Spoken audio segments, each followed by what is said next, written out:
Sa ikalawang pagkakataon, muling nagbigay ng suporta sa GMA Kapuso Foundation ang mga sundalo ng 2nd Infantry Division ng Philippine Army.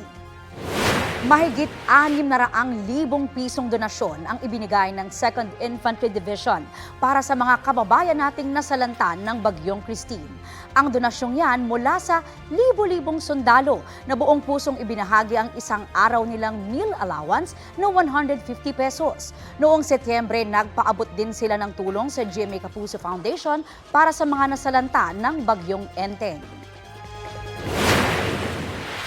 Ang ating kasundaluhan ay hindi lang po tumutulong pag may mga disaster through our search and rescue effort, ang ating other humanitarian disaster response, but also nagbibigay din po tayo ng mga donasyon sa ating mga kapwa, mga kababayan nating mga biktima ng mga kalamidad.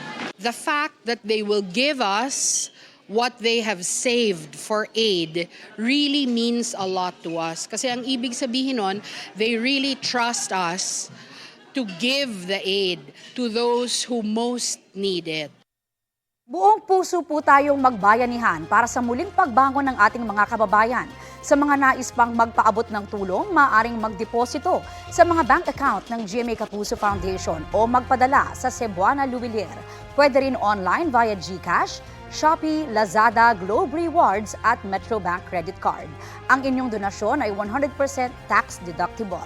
At mag-donate lang po sa mga nasabing official channel. Huwag po basta maniniwala sa mga posibleng nagpapanggap na taga-GMA Kapuso Foundation.